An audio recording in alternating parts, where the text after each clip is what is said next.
Go to cell, clean the living room, do the things you don't want to do. Fall down, you go on. Sometimes you gotta have to try. Or if I can send that song.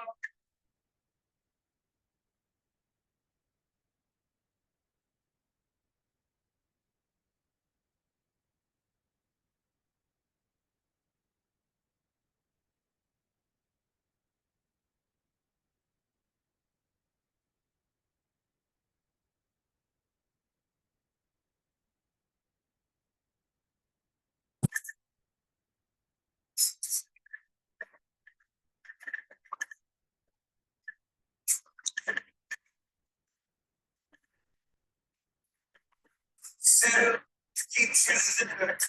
And she's yours.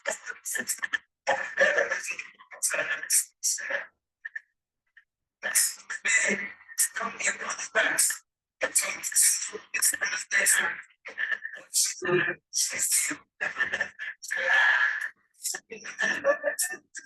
Just so fun.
Hey, did you change the meeting? Like the Zoom meeting? No. The one that in the email that you sent, I clicked on it and said it was an invalid meeting ID. Really? Real quick, I'll go do the calendar one and I'll see if that works. Okay.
The Zoom link in the calendar invite, will you try and send that to me real fast? Yeah, I'll send it.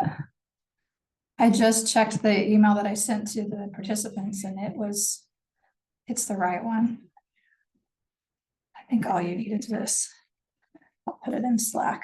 Okay, thank you. Uh, I'm just gonna hang out right here for a second. okay, yeah, and it looks like I might, if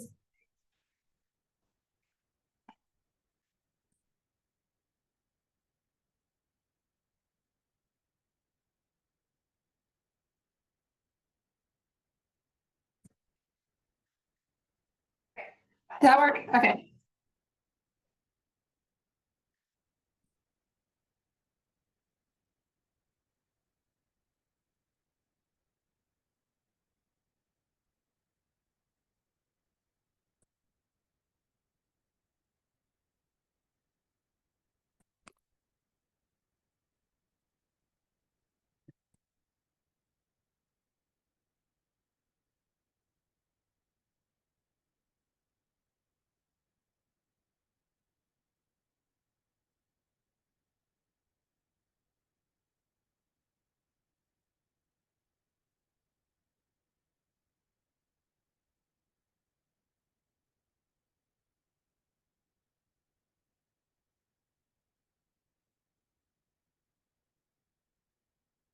Okay, I just made you a co-host. Perfect. And you want me to let people in at 9:58, right? Yes. Okay. Can you hear music? Nope. No, okay. Mm-mm.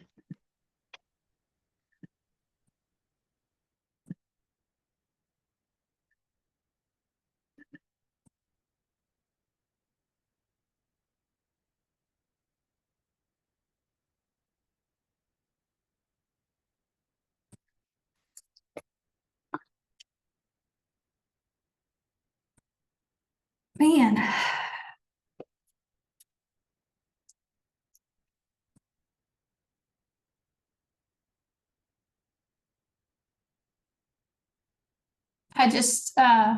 I don't know what happened with like the room Zoom thing.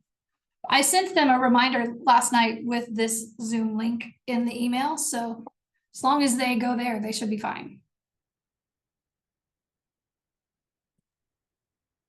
And people are starting to come in, so that's good. Yeah, I'd say there's no reason why not to. They're starting to come in. Let's admit them. Okay.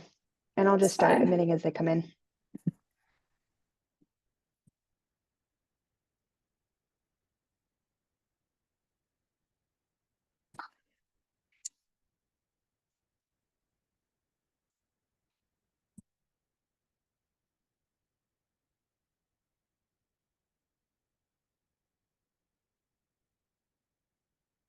Hello, it looks like we've got people kind of trickling in already, which is great. Glad you guys are all here. We will start in a few minutes. So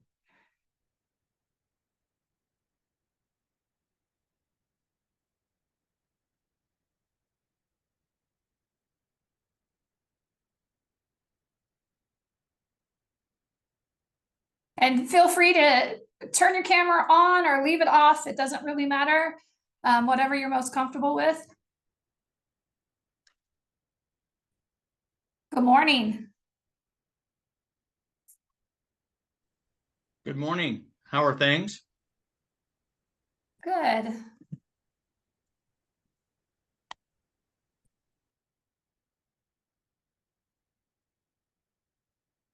Make sure people know who I am instead of just a Zoom link. So, a side note, Charlie, did Cindy convince you to join her in this adventure? Yes, actually, I was convinced when I went to the reception, I guess, that was held there. I was listening to stories and talking to people, and then Cindy shared her experience on some stuff, and I thought, I think I can do this, and I thought, I think I should do this. So yeah, kind of a little bit of both. So yeah, that's awesome. She's been great, and I feel like she's really embraced the whole process. So that's good. Yeah, she really has. Yeah, she came to me and she said, you should do this. And I said, okay, all right, sign me up. So here I am. Awesome. Well, as people continue to kind of trickle in here, I'd like for you to put your name in the chat and then also share, what brought you to Documenters and this training. What made you decide to come here?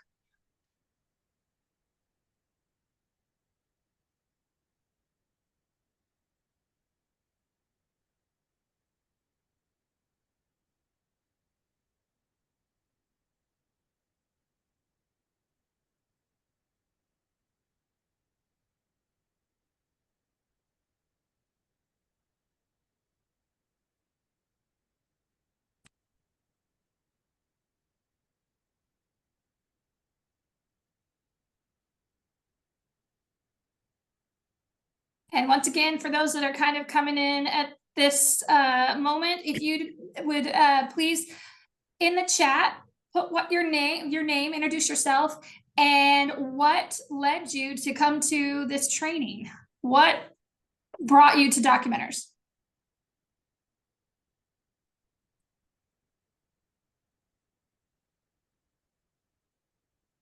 Oh, we got some wives that are getting people going, is what it sounds like to me. That's awesome.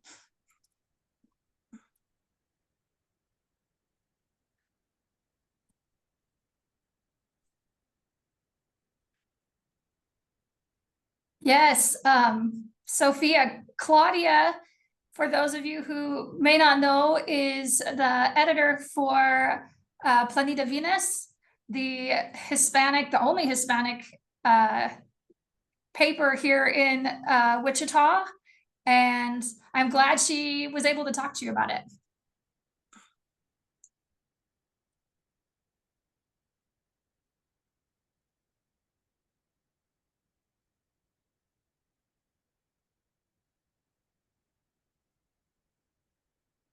Awesome. It does. I will say that Documenters does have an interesting appeal to people. Thinking about, really knowing what's going on in our government meetings seems to be intriguing to a lot of people, which is great. Oh, and the Wichita Life update.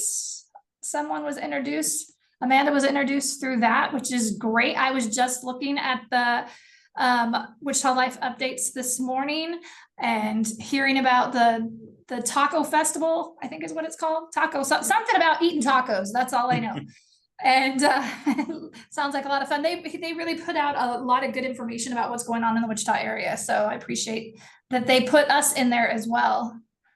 Okay, it's a couple minutes after 10 already, so continue to put in your name and you know what brought you to Documenters to begin with, and I just will get started because I want to really take good advantage of your time and make sure that we don't keep you from other things that I'm sure all of you have going on today. So first of all, I'd like to introduce myself. I am Debbie Haslam. I am the project manager for Wichita Documenters. And as we go through this today, you'll learn about what Wichita Documenters is and many other things in regards to that. But just know I'm from Wichita, grew up here. I have been in the world of higher education for most of my professional life, and felt when I was exposed to this opportunity for Wichita Documenters that it would be a perfect fit for me. And so I kind of shifted from that world of higher ed into civic engagement and involving myself in our community. And I am so grateful that I have. And so that's kind of who I am. We also have Danny Gaines, and she is the journal manager for the Journal, the KLC sponsored paper magazine. I'm not sure exactly what it's called. And she's helping me today with all of the technicalities of a Zoom training and virtual stuff. So I appreciate her being here with me. And Chris Green, who I'm not sure I see on the screen, but Chris is he is the editor of the Journal, and he's helping me out as well. And he also is kind of who oversees this whole program of Wichita Documenters. So he's the person I go to and say, what do you think about this? What do you think about that? There he is. So it's great to have him in the room as well. As far as this meeting is concerned, I want to share some kind of agreements in being in the room. Feel free to share your thoughts, experiences, questions. You can do that on chat. You can do that vocally if you want to turn your mic on. That's fine. Feel free to take care of yourself. If you need to leave the room and go to the restroom or get a snack or get a drink or whatever, please feel free to do so. Also, don't worry about keeping your camera on or off. That's up to you. If you want it on, keep it on. If you don't, turn it off. And then ask if you have questions and if you need any help with anything. I just want you guys to feel comfortable and to feel like you're in a space where you can learn and gain the information that we need to share with you about Documenters. So yeah, I'm going to share a slide presentation with you. It's kind of really as much for me as it is for you, because it keeps my brain in line. And so I need to, why is it doing that? Give me a second, because technicalities. It's only showing me advanced sharing, but there we go. Okay. So, Wichita Documenters, that's what we're here about and learning about. And I want to share kind of what we did that. Oh no, I'm going to go back to that. So if you have not checked in, you can, since if you're on your computer and you have your phone handy, you can use that QR code, or you can go to that dcmnt.us/sloth99 to check in. And that will take you to, I'll show you here, to the Documenters website and the virtual orientation training. You'll want to scroll down to where it says sign up and then check in. This shows that I'm already checked in, but you'll have a check in and you'll click on it. And that's all you have to do to check in and get credit for being in this meeting. So keep that in mind as we go along. So I lost my, there we go. All right, so do you need a second? Just kind of give me a thumbs up if you're okay with getting checked in. Is everybody checked in? We're all good? We can go back to this later as well if you didn't get to it. So that gets you credit for being here. While we're here today, we're going to talk about the history of documenters and where it came from. Who are documenters? What type of individuals kind of choose to do this type of work? Why we document public meetings and why it's important to document public meetings. The types of assignments that we as documenters can be involved in. And then I'll go step by step into an assignment workflow, what taking notes looks like, and the laws and your rights as a local resident, and how that works. And then, just the next steps of things and whatever questions you might have. So that is kind of what we're going to be covering. And I'll just dive right in. So Wichita Documenters, how it came to be. Documenters started in Chicago. It was created in 2014 by an organization called Smart Chicago with the idea of taking notes in public meetings.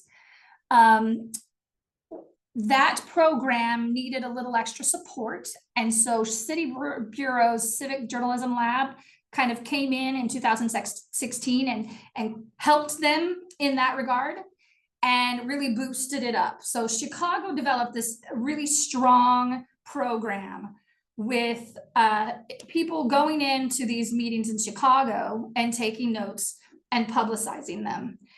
Other cities started hearing about it and learning about it and wanting to do something similar in their locations as well. So right now, Wichita I started training at the end of March, early April for becoming the project manager for this. And I was told that there are 19 cities around the country that now have documenters programs. So I like to claim that Wichita is number 19. Granted, there were 3 other programs that started around the same time. So, but yeah, so I look at us as number 19 in the country. And there are 2 or 3 more that are supposed to get launched by the end of 2024. So this is really growing around the country because people see the value in documenting and bringing forth the information of what's going on in our local meetings to the public. So there was individual, Courtney Bankston from the Wichita Foundation was at a conference or something in Chicago and was exposed to their documenters program. And she was impressed with it and thought Wichita needs this. She was like, this is something that Wichita, I'm going to bring back and I'm going to make sure that it happens here in Wichita. So the foundation, along with Press Forward Wichita, is where the funding began and where they decided to say, yes, we're gonna put our money where our mouth is and make this project happen. And so things started getting rolling well over a year, or I don't know, it may be even 2 years ago that they were really rolling this out and coming up with how to go about it and making the plans. And so with their money, along with the Kansas Leadership Center also was approached and saying, can you help house this program? My office, if you're familiar with the Kansas Leadership Center, my office is housed here in the Kansas Leadership Center. They have the Wichita Journalism Collaborative, which is a group of 11 journalist media outlets in the Wichita area, anything from the Wichita Eagle, KSN, KMUW, Planeta Venus, the Community Voice.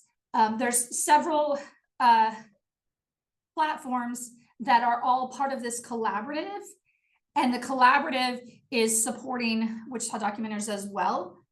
Particularly, there are 5 of those that our partnerships with Wichita Documenters, and they support me and help with editing and advertising.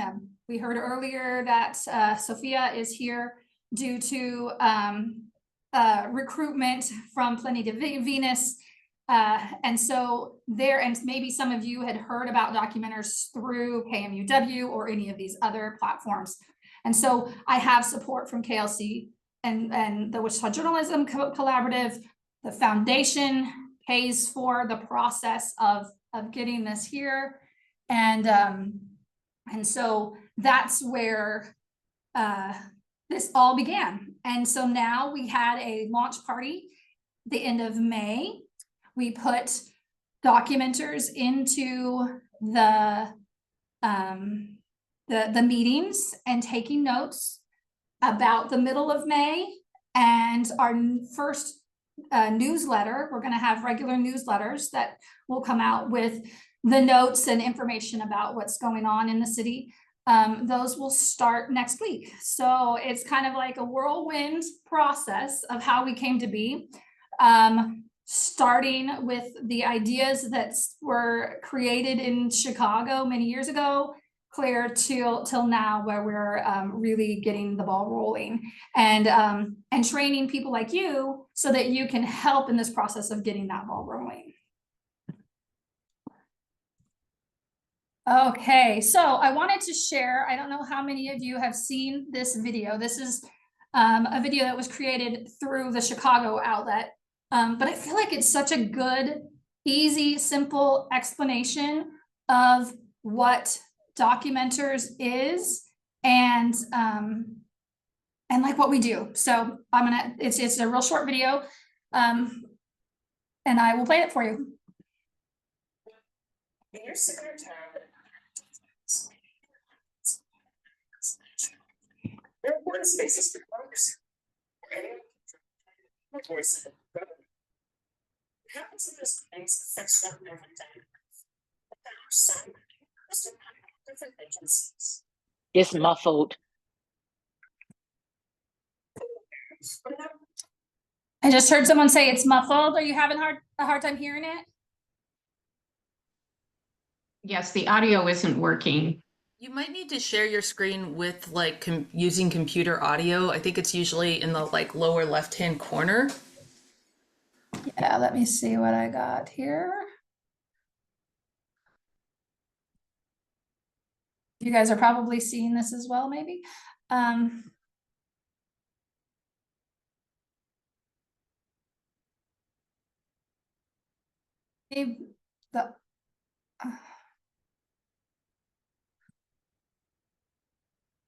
Danny, do you see where I need to go?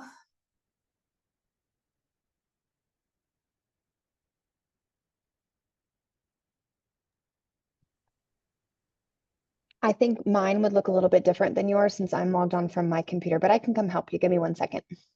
Okay. Let's see. Thank you for your patience. While we're sitting here waiting on that, I kind of went through the, how Documenters came to be pretty quickly. Is there any questions or thoughts on what was shared?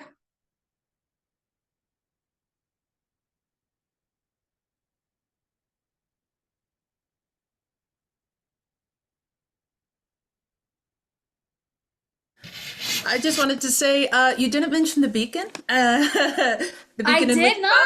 We are also part of Documenters and really excited about it. And I'm here. I'm so excited I'm here doing the training with you all today. Yes, that's Maria Carter. She is the editor of The Beacon, and she is one of our partners. I mentioned the 5 that are partners with us, and The Beacon is one of them. A free online newspaper for anyone. If you've never heard of it, go check it out. Thank you for Maria for that. Okay, so I've got Danny here with me, so we're gonna figure this out real quick. Okay, so I think unshare your screen for now. Okay, I'm gonna stop sharing. Okay. Of course it starts. And then go back to do stop share right here. When you go to share again, it should give you an option So click the green and then optimize for video clip. Okay, And then now when you're ready to share the screen, Oh, that that's should work simple. for the video. thank you. Of course, it's as simple as that. Okay, we are gonna get back to the video. I apologize for my clunkiness. Some publish agendas, official votes, and thorough meeting notes, but a lot of them don't. Some are canceled, and nobody even notices. And all the information is split up on different websites, a lot that are hard to find. We're gonna get this figured out. I apologize. I bet you can hear it now, though. It's okay. You're doing great.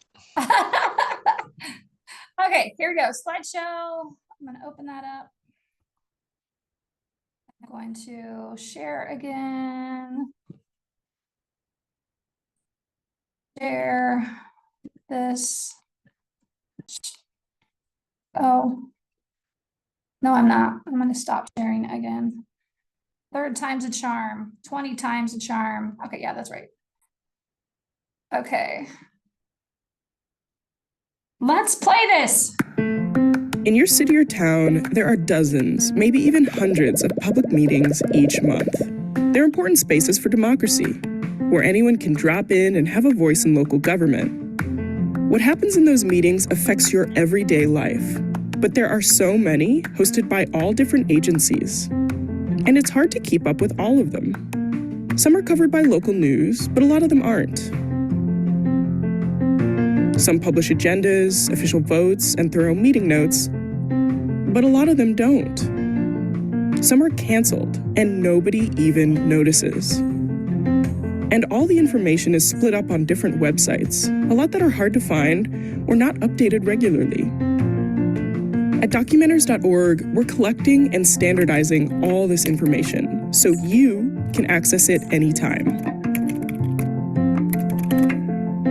And we host free trainings and pay you to attend these meetings and take notes. Together, we're creating a new public record to shine a light on decisions being made in our city, because you deserve to know. Documenters.org. Find the meeting information you want, get trained and paid to go to them, and get our original reporting delivered to your inbox. Let's reimagine local journalism together.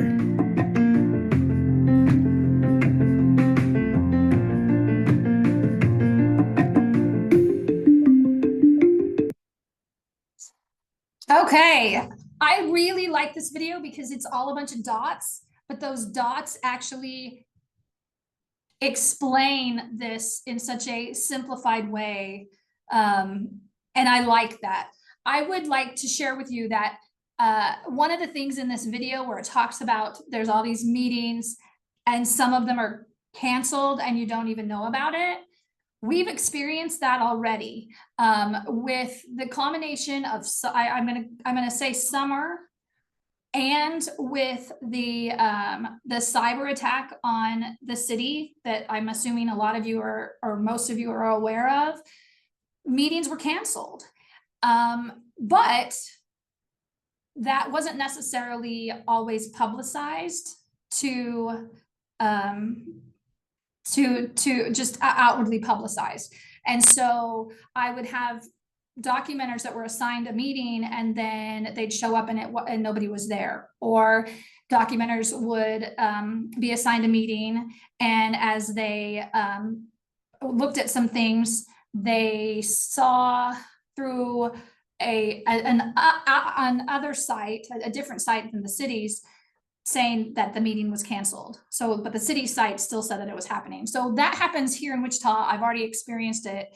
It's important for us to know that these things are going on and what's going on with them and how, so that we can be aware and that the city is being held accountable for communicating with us with what's going on in these types of meetings.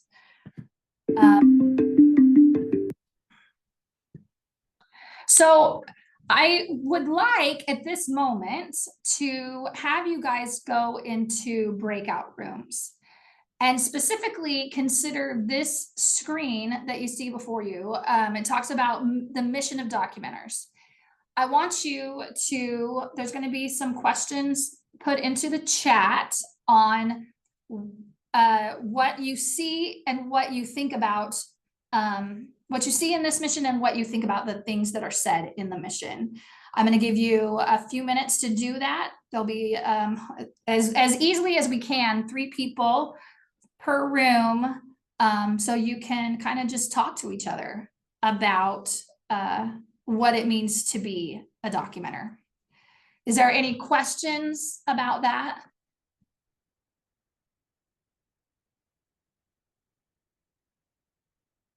All right, so Danny, can you help get them divided up? And once you see in the front of your screen to click on to go to the breakout room, please do so. And you should get a 1-minute warning when it's time to come back to the main room.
Hey Debbie, how long do you want them in here for?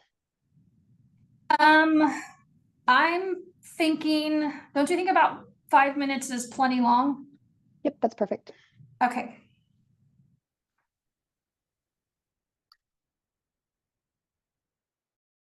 What's going on in the public? Hello, I hear there's Hi. some question. You said you had a mission or some type of screen that we were supposed to look at? Okay, so the mission says documenters are local residents and civic actors, creators and collaborators, representing a broad base of intergenerational diverse communities. Wichita Documenters recruits, trains, and pays this group of highly engaged residents to monitor local government and contribute to a communal pool of knowledge. Together, we're democratizing news and information at the local level. So what sticks out to you in that? And how do you see this mission making a difference in the Wichita area?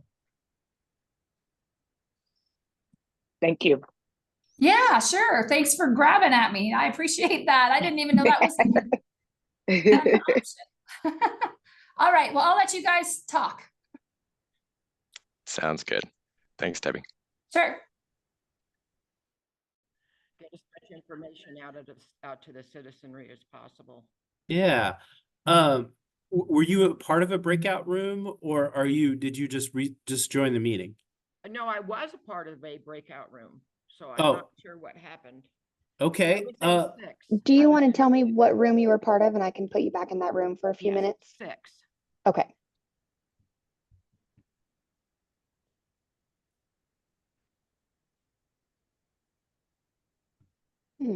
That's weird. It's not giving me the option to move you there. I somehow. Okay, let's try. Okay, I'm being invited to join room 5, Oh, okay, here we go. This should work now. room 6. There we go.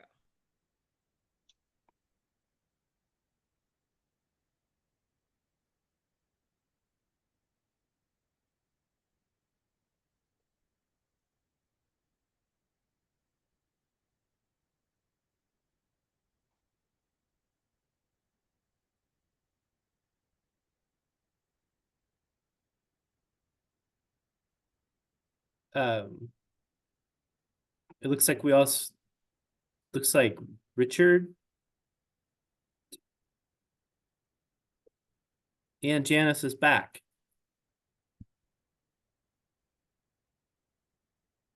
And everyone is on mute and talking, and we can't hear any of you.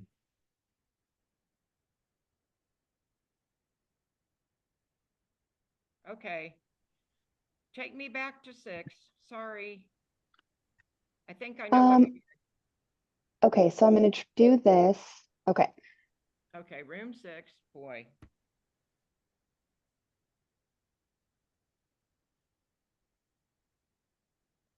Richard, did you just log in? Or did you get booted out of a breakout room?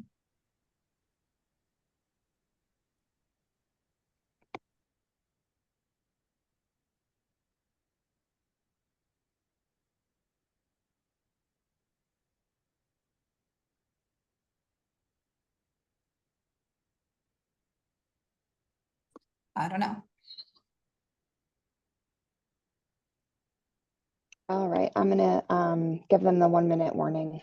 Okay, thank you.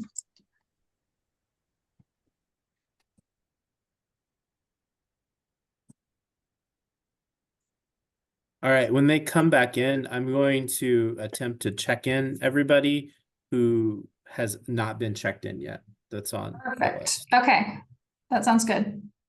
Do we know why that's not working? Is it just because nothing is going to work quite the way we want it to today? I don't think anything's working today. Oh, I don't know. Yeah. And we can go back in and check them in, so.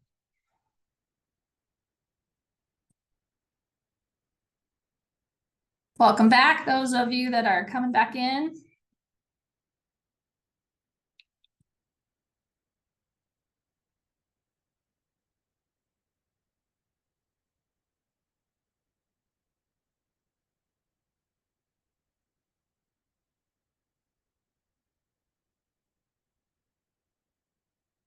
Are we getting? Yeah, it looks like we're getting a decent group back in. I didn't give you a pre-warning on this, but I would like for each of the groups to just kind of take a minute to share what you discussed, you know, kind of what thoughts were put out in your breakout room. So be brave, turn off your mute if you're from one of those groups. And so group number 1, somebody from number 1 brave enough to speak out? I think that was us. It was Selma and Ty, as well as myself.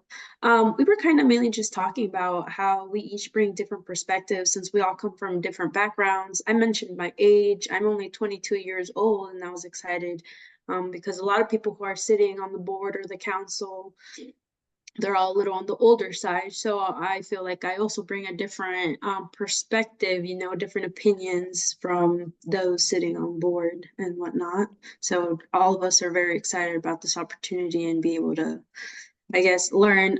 Selma did mention she's a good documenter. She believes she's a natural documenter. So I thought that was pretty cool, as well as Ty. Yeah, awesome. Awesome. Thank you, Sophia. What about group number 2? Hi, so N Davis, my name is Kelly, Tanae and Nacum. We all were very excited to just be open to this opportunity and to just see what's in store for what we can do for the community. And it's something new for us, and yeah, it's exciting. It's very exciting. And I myself have never done anything like this before. So I'm just very open to see what you guys have in store and what the city has in store for us. Thank you, Kelly. I appreciate that. And I had a question. Because I didn't get a chance to read everybody's reasonings. What led this group of people to come and learn about documenters? Well, for me, I've always wanted to be more involved in the community, and my friend Mai from the Beacon kind of encouraged me to start. Oh, sorry, a cat just jumped on my table. Encouraged me to be more engaging, especially civically engaged in the community, and so yeah, I've got to meet Mai a stepping few out of my times. comfort zone. And yeah. Great. That's good to hear that Mai's encouraging as well. Like I said, I got to meet her a few times and already. I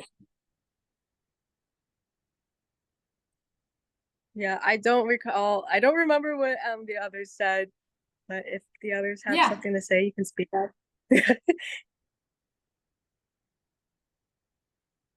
I think that was the consensus, just having more civic engagement, being involved and giving back. And one question I had was about the financial sustainability of the program and just what the plans are going forward. So that was just something I had brought up in our group.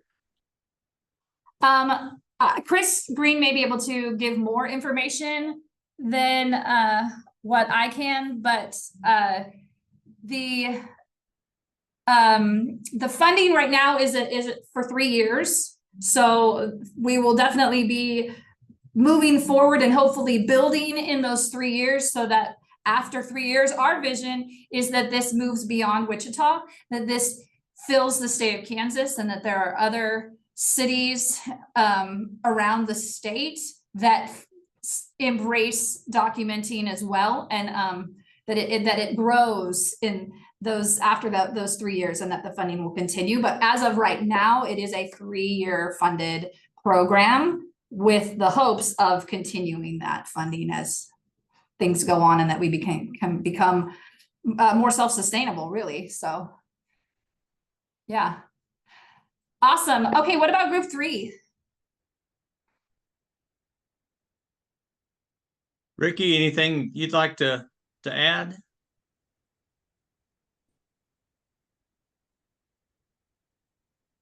I think he was in our group. Sorry, I was muted. No, but it's kind of a lot of like what the previous 2 groups said. We just wanted to be more active and transparent in what's going on in our community, and kind of taking the power of distributing that information and making sure that it's accurate and thorough, and just making people more aware of what's going on. Yeah, I would just second that with what Ricky said. Information is powerful, and the better informed you are, the better decisions you can make, and the more input that you can give. And it's just a fact of being open and honest and transparent, with the citizens. So that's one of the other reasons I think we talked about. So very good, very good. And I appreciate that from the 2 of you. So what about, I think we're on group number 4.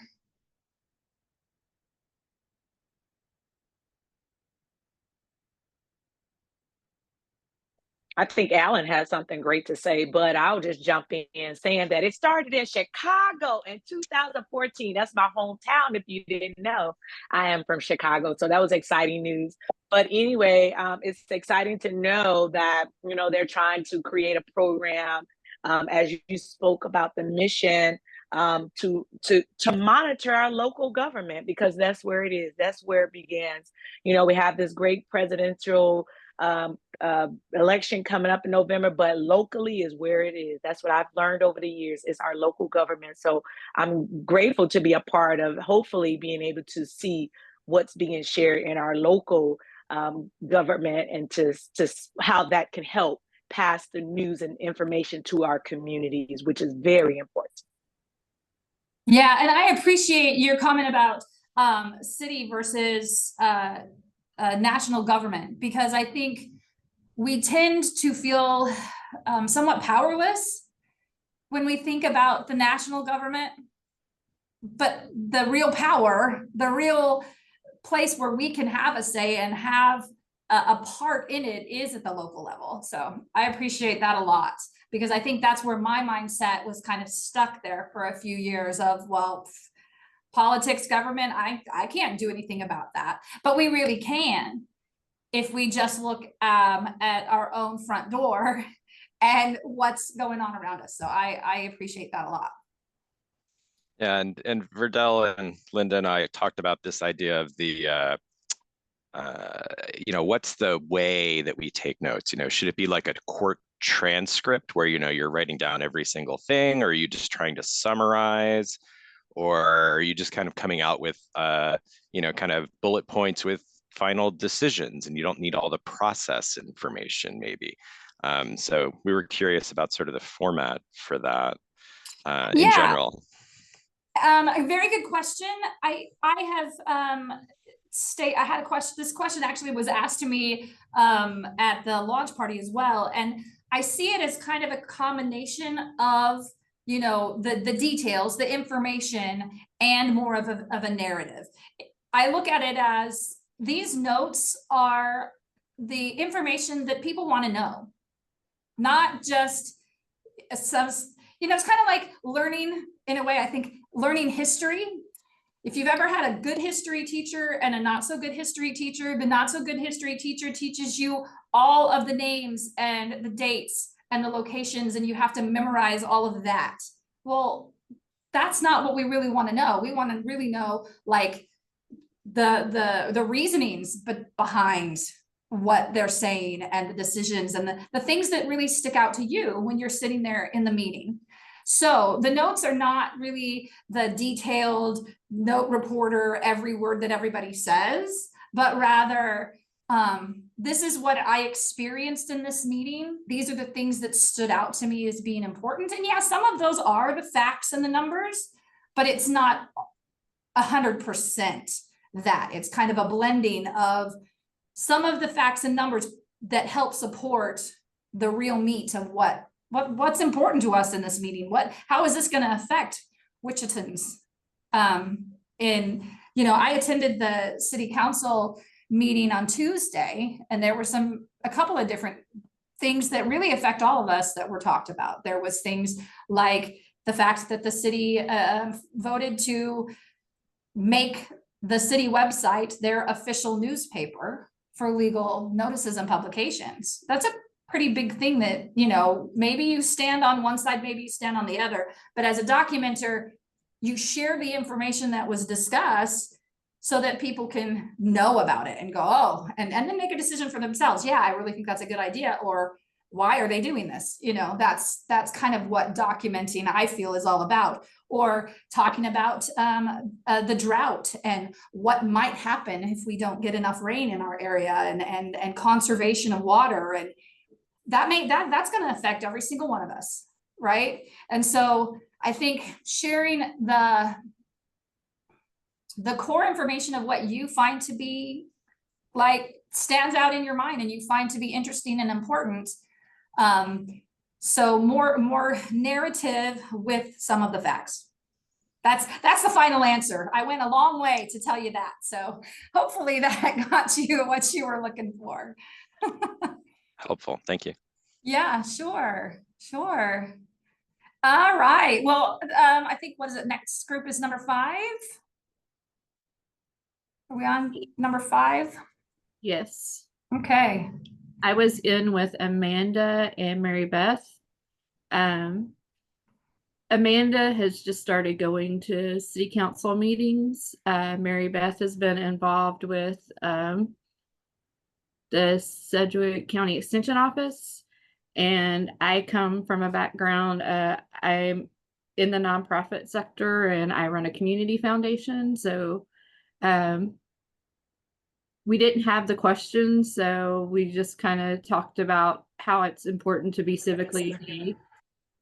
And so I asked them, was there anything in their life that brought them to civic engagement? They didn't get to answer before we had to leave the room, but I was telling them, you're talking about the history teacher. I had an 8th grade history teacher who had an extracurricular assignment where we collected all the newspapers, and we had to pull any civic engagement reporting out of the newspaper and keep it in a scrapbook. And then we had to attend different civic events throughout the year. And then at the end of the year, we made a whole scrapbook out of our experience. And that's really stuck with me. That's a really cool teacher, I think. That's what a cool experience. And I'm sure you have memories of some of those things that were going on at that time civically in your area. So that's really cool. That's really cool. And to encourage that with middle schools who are really not thinking about things. So yeah. All right. Anything else from is it Melissa? Is that how you say? Yeah. I also mentioned to them the Civic Engagement Academy through the city of Wichita. Yes. And I think that's a 6-week program. Is that right? I think they had one in May, I think. 8 weeks when I was in it, but I did it online during the pandemic, so it may have changed. Yeah, so it's several weeks civic engagement program. It was held at the Advanced Learning Library most recently that I knew about, that it was at the and so what a great way to learn more about what civic engagement is and how to get yourself involved in it. I have thoughts, granted, this is all so new to me as well. I mean, like I said, I started practically in April. And so I've thought, would that be a thing to kind of encourage documenters to say, hey, let's all, if you're free and want to, let's sign up as a group and have us, participate in that way. Because it is a great program that the city offers. So yeah. So we'll keep moving on. I think we're at group 6.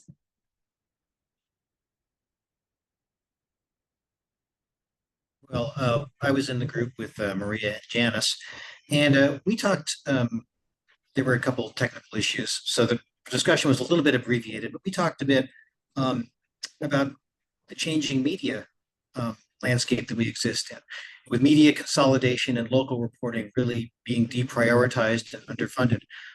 I expressed my gratitude that and it's good to hear that it's a 3-year funding stream, that we have some way of compensating people who want to participate in this process, in this project.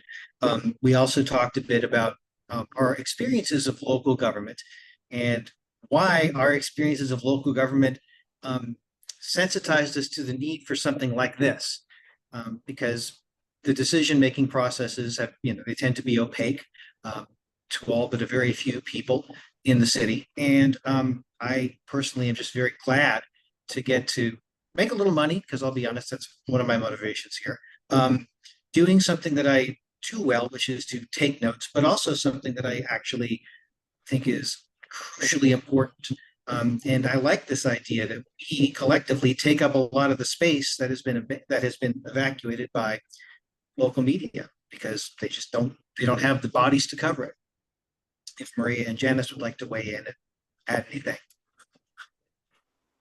No, Chris did a great job, and he was also, talking about funding for local journalism at the end. And as a former public radio reporter, I was like, get him on a fund drive, because I felt like we were it just rang true on just needing, I'm a big fan of local journalism, and I think we need more. And this helps there be more local journalism about local government.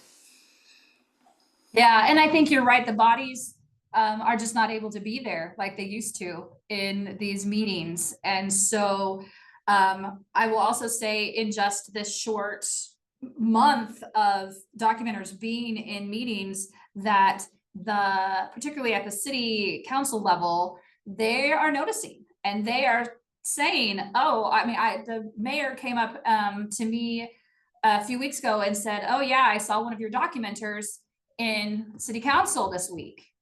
So she's aware that they're there, and I'll share with you how they are aware.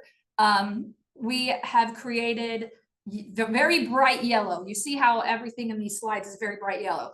A bright yellow badge with a big black letter D on it that I want all documenters to wear when they're in a meeting. So that it's not that you have to have a press pass. You don't. You can be in those public meetings. We'll talk about that later, but it's so that those leaders in those meetings instantly see, I have a documenter taking notes about this meeting. Not saying that they would do anything bad in the meeting, but I always say it's kind of like I was a pretty decent teenager. I didn't do any real bad things, really. But if I had a situation where I was in a room with a group of friends and just those friends, I would behave differently than if I was in a room with a group of friends and my parents in the same room. Or an adult of any sort, a teacher or whatever. I would act differently. And I feel like it's the same thing here. They are starting to see that we're watching, we're listening, we're taking these notes, we're gonna be there. And hopefully that just kind of ups their behavior a little bit. So yeah, I do think that there were a couple of reporters in the city council meeting on Tuesday, but that's, I think, unusual. It was because there were some big topics being talked about that particularly related to journalism. So yeah, I appreciate the journalism side of things, and having Maria being from the Beacon, kind of thinking in that perspective as well. So great points from all of you. I really appreciate this conversation. I think it's really good to have a chance to really think about, okay, what is this mission for documenters, and why does it matter? Why would we do it for our city? So I am going to share screen again. And so why document public meetings? We've kind of talked about all this in our conversations that you guys have so willingly shared with me. You hold local government accountable before and beyond the big headlines. So we are watching, and we're watching from early stages. Meetings, so a decision like the official newspaper one, since that's the one I've already mentioned today, doesn't just happen in one city council meeting. Things start at smaller meetings and work their way up. And then by the time they get to city council, it's like, okay, this is our last time to discuss this, and then vote.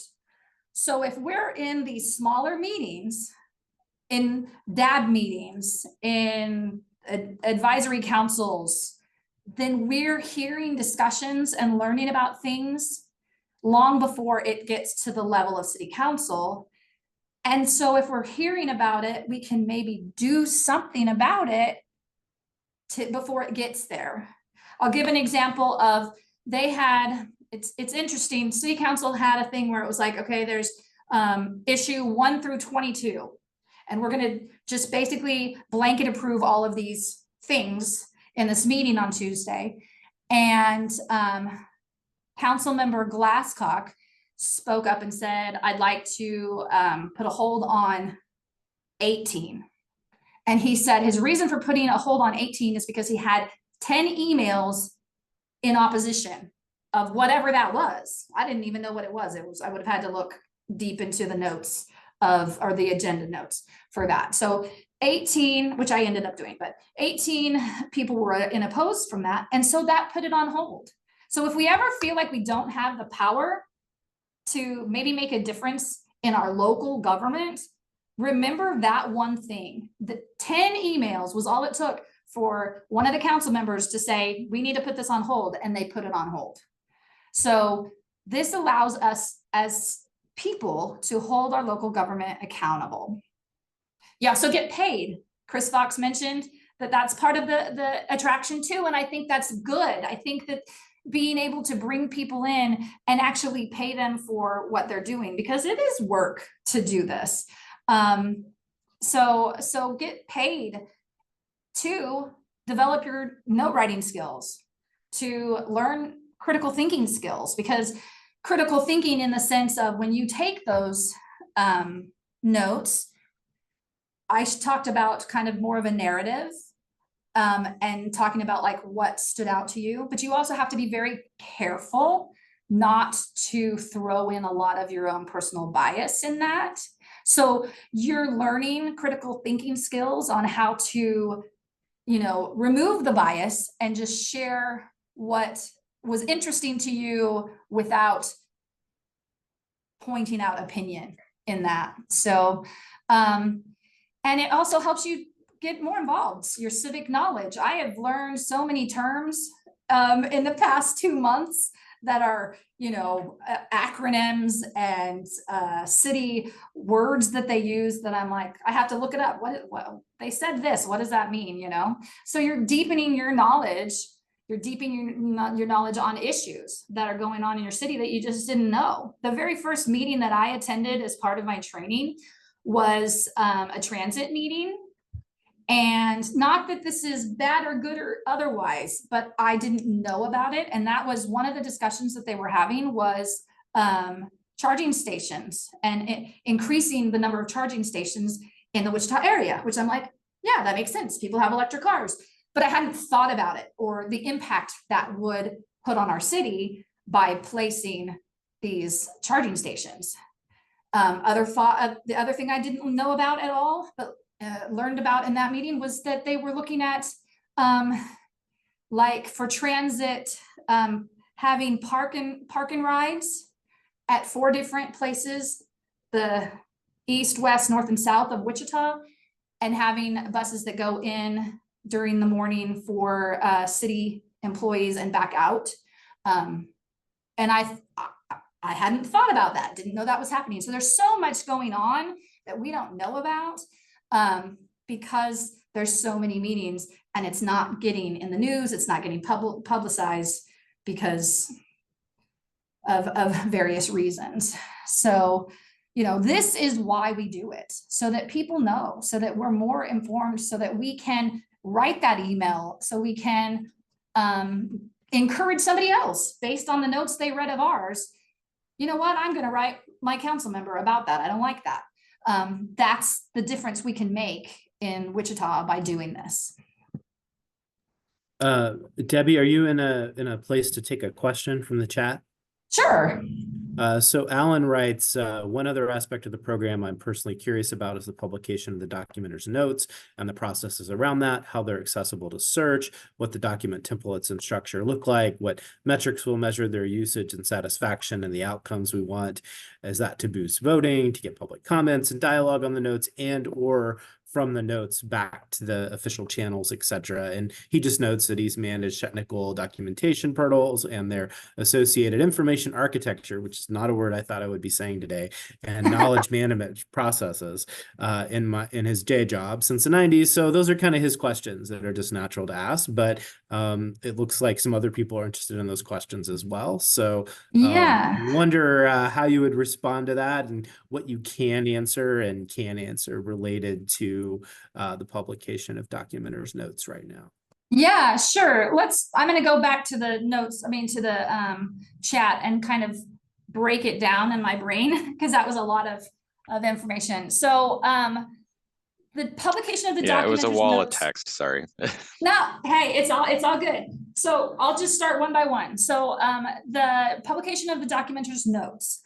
Currently, if you go to documenters.org or wichita-ks.documenters.org, you have the option.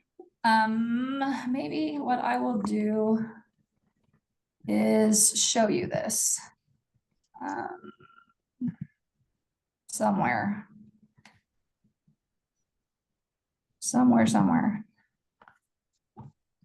I'm going to stop this again. and go to my, maybe trying to, okay, this is what I want to do. All right, so if you go to documenters.org, am I sharing again? I'm not. You're not yet, no. Okay.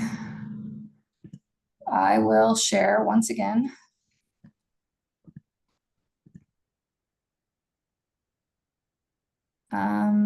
Here. So when you're at documenters.org, there's this, our network right now, this one is not in Wichita, so you select Wichita. If you go to news in here, this is where all of the notes are housed publicly so that people can go to them. I'll be honest with you, this is Chicago's program, which works wonderfully for recruiting documenters. It works great for people applying for assignments. It works great for submitting your notes to me. All of that back stuff works great. When it comes to the public being able to easily go and find these notes and read them, I think it's clunky. So I just showed you had to go to news, and then this is chronologically, it shows the meeting minutes. So this is Wichita City Council meeting minutes. And then you have to scroll down, and then you have to click view notes. And then you can have access to reading the notes. What I would like to do, and I actually was in a meeting yesterday with a journalist on a particular website builder, to consider creating a Wichita Documenters website that is specific to Wichita Documenters only, because I would like to be able to see, once we get things rolling, a website that people know, Wichita Documenters, you go there, you look for the right city council and date, and you click, it's a one click, and it takes you to the notes. That's what I'd like to see.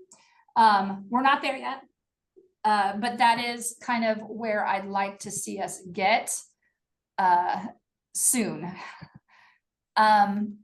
So let me look again what your questions. So does that answer that question as far as like how they will be publicized, etc.?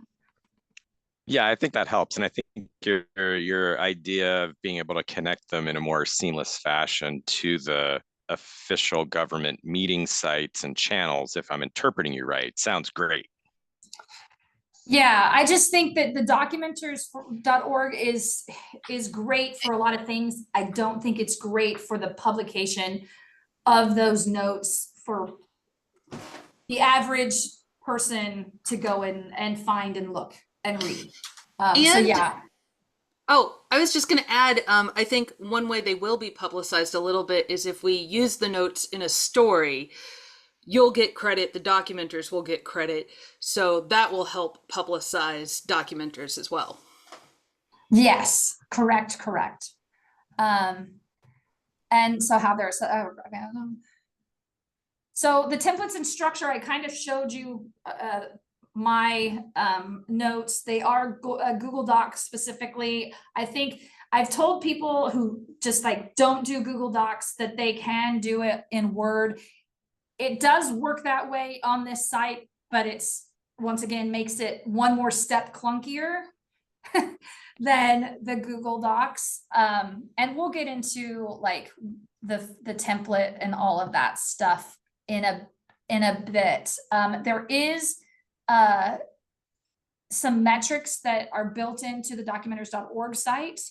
I think that there would be metrics that are built into this website builder that I'm looking at, that it would automatically calculate who's reading the notes, and I mean not who, but like how many people are reading the notes and so forth in that. But yeah, that's things we're looking at. We're not there yet, but we are definitely looking at like how can we make this the most like easy to use. I say my husband is not really into politics, nor is he one to take a lot of time to dig for these things. I said, I'm going to use him as my test person. Okay, you want to know about this. Is this easy enough for you that you would actually take the time to get to it? Or was it too much work and you would have just given up and not looked? He will definitely tell me and say, no, I would have quit. So I think that will be a good helper in that regard. So yeah, I just looked at the time and thought, wow, we've got a lot more to go here. So what I'm gonna do is kind of move things along, if that's okay with everybody. And if you had more that you need for that question because there was quite a bit there, contact me later and we'll try and get you a more thorough answer. So, okay, so moving on. There's two types of, or not two types of assignments. Right now we are focused on public meetings. That's what you're hearing about. That's all Wichita is going to do until we get our feet underneath us in this program. And that's, going to meetings, documenting them, putting that out there to the public. In the future, for example, a year or two from now, once we have our feet underneath us, there's options for special assignments. In Chicago, Detroit, they had a group that wanted to dig a little deeper into their transit system. They were hearing things from the transit system that said, oh yeah, it's great, it's going really well. And they weren't sure that was true. So they did 300 hours of just riding the bus, taking notes on their experiences, talking to bus drivers, etc., which ended up being a big article about the issues that were going on with the bus system in Detroit. And that was all documenters created, their work. It was all created and done by them. That is those kinds of things might be something we look at in a year or two from now. So keep that in mind, but kind of on hold for a while. But that's things that we might consider doing, is researching things that we kind of learn about in these meetings and question and say, I want to do some further research on that. That is something that we should be able to do and can do. I'm going to skip the thumbs up because we're running out of time. So would you like a 5-minute break at this point? I'd like to give you that.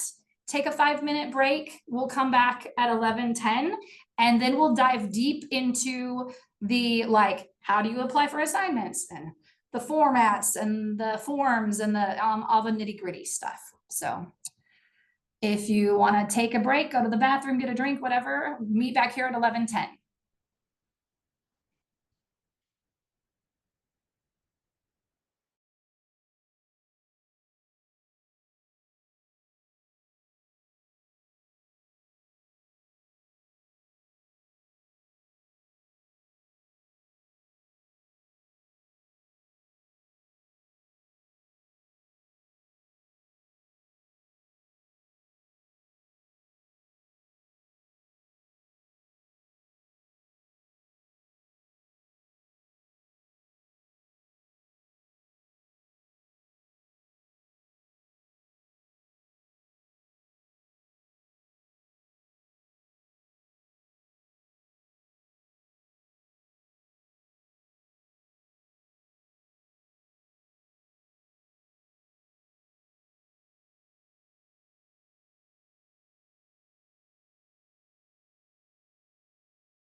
My computer is telling me that it is 11:10. And just based on trying to keep you flowing here and not cause you to go any later than we need to, I'm going to go ahead and get started. The next thing I really wanted to talk with you about and walk you through is the process of an assignment. So the very first step you would need to take is to apply. And I'll go back to the Wichita Documenters page. You'll obviously want to be on Wichita. Once again, that network, choose Wichita. And the second tab over here is assignments. And that's where you're going to want to click and look. When you click and look at the assignments right now, I have I have to open up some more, but I only have 2 open assignments, and it's just for the beginning of next week. What you would see, if you see that green square that says open on it, that means that is available for you to apply for it. So you have to apply for an assignment, and then you are assigned it by me, and then you know that that is something you need to take notes on and attend the meeting and so forth. So say you are looking at this, this is open, this is the Board of Sedgwick County Commissioners meeting. You can click on this, it tells you more about it, like where it is. It's at the Ruffin Building, which is right across the street from us. They meet at 9 a.m. in the morning on Wednesdays. Well, every other Wednesday, I believe. And so this is for June 26th. That tells you all that information. You can view full assignment details. This is going to tell you a little bit more about the assignment. It tells you, it gives you the source website. So that'll take you straight to the Board of Sedgwick County Commissioners website for more information that you might want to look at. You can check out all of this stuff to determine if you want to take the assignment or not. But say, okay, I do want to take this assignment. This is, yeah, I want to do this meeting. You click on apply for assignment and this pop-up pops up.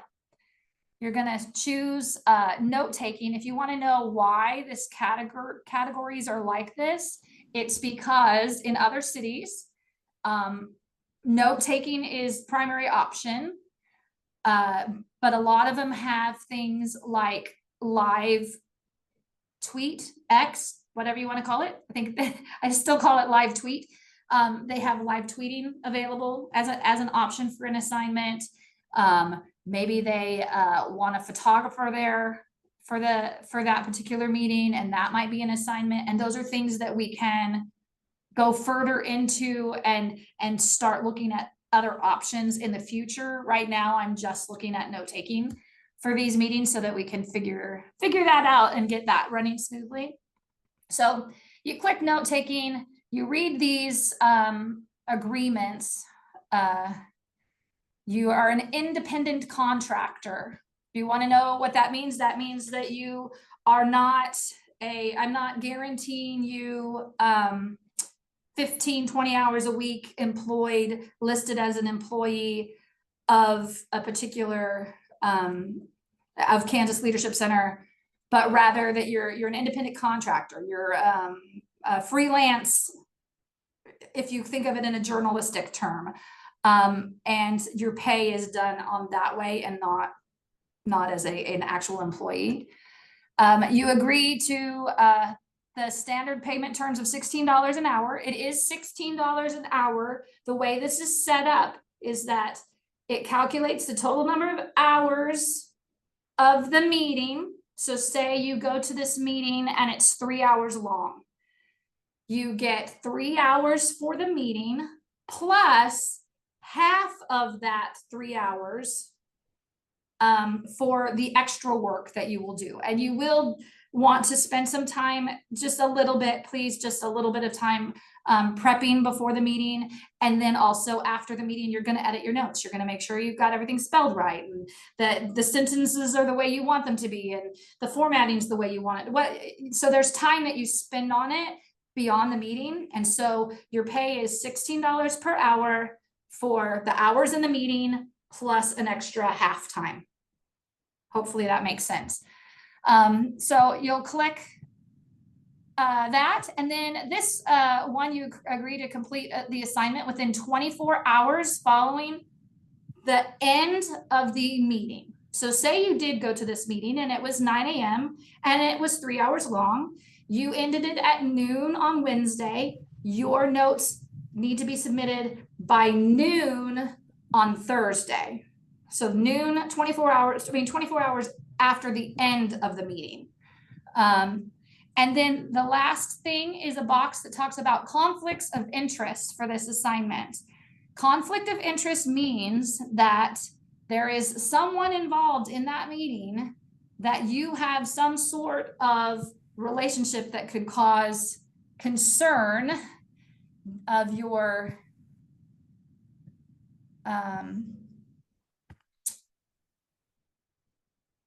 sorry, I got distracted. Concern of not being able to be unbiased. So say the board, there's a board member of what you're attending and they are your uncle. It's a family member, that might be a concern. So you would put that might be a conflict of interest that's involved in there. You just bought a house and you bought it from them, from that person. They were your real estate agent. That's a conflict of interest. So keep that in mind. That's what you need to, once you think about, so keep that in mind, and so forth. So once you get this filled out, you will click submit for application.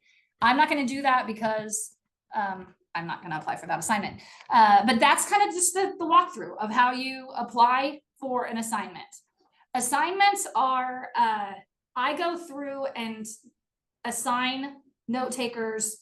Typically, I originally said I was just going to do it on Friday for the following week. So you only get an assignment 1 week out. Right now, I am finding myself doing it usually Thursday afternoon the week before, so that if there is a meeting that is uncovered, I can say, by the way, apply for this if you're interested. I'll assign it by Friday afternoon. So by Thursday or Friday afternoon the week before is when you'll find out if you get the assignment that you have applied for. Okay, does that make sense? Hopefully. Okay, let me go back to this. So when you get assigned, so I assigned you on a Friday, you get an email that says you are assigned the Sedgwick County Board of Commissioners meeting. What do you do then? Well, you'll get an assignment email. There will be some information in there. Make sure you read that email. You can use the field guide, the Documenters field guide. Everybody will have access to this. I'll send an email that has this attached with some other things that you will use as a documenter regularly. And this gives you just some information about things. It goes deeper into that conflict of interest policy and what that looks like and what that means. It also talks about before you go in, you can do pre-research. There is a bullet point, a hyperlink there that sends you to another link that shows you some really good information on like what pre-research is. You can go to the city website or the website involved with the board or city commissioners that you're going to learn more about them. Don't spend a ton of time on pre-research because, like I said, you only get an extra halftime for the work that you're doing outside of the meeting. But if you don't know anything about the meeting you're going into, take a minute to learn about it. Take a minute to learn what they're about, what they do, what their purpose is. And know your rights. And when I say know your rights, this will also hyperlink to lead you to some information, but we're going to cover your rights in just a few minutes. And once you understand those things, then that's not anything necessarily that you're going to have to do every time before a meeting. It's just remember that you have rights to be there and those kinds of things. The big thing I would say out of this field guide, arrive 10 to 15 minutes early. Now I say that because I learned the hard way. The very first meeting I went to, I somehow got the wrong address. I ended up in the wrong place. By the time I figured out I was in the wrong place and I got to the right place and I got into the right room, I was like 10 minutes late. And that's not a great way to start for note taking. So try and know where you're going. Know where you're going and be there on time and early so that you can kind of find a good place to sit in the room. So if you're a note taker who uses laptop, that you have a plug-in, a charging place close enough to where you can plug it in if you need to. Make sure that you can see everybody in the room. That's another thing. When I went to that meeting and I was 10 minutes late, I snuck in this door and I sat down really quick. And the board members that were all a part of that meeting were in this like U-shaped form. And because they were in this U-shaped form, half of them, I couldn't even see their faces or anything because their backs were to me. So be aware of your surroundings and where you're sitting so you get a good view of the room.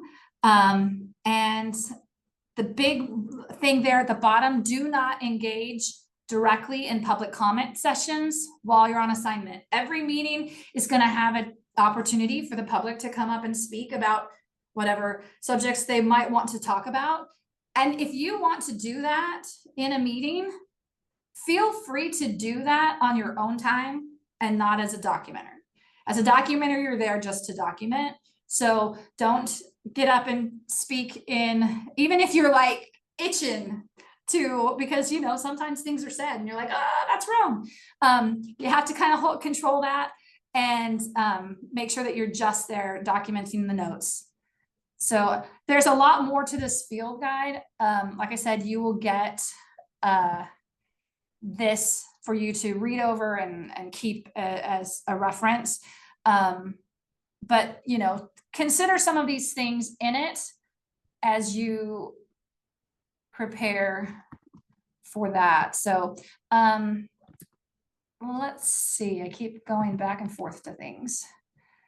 So there is a Google Doc template for note takers. It's a Wichita template. It is a Google Doc, like I said, and once you are assigned a meeting, that template is automatically put in to that information as the assignment.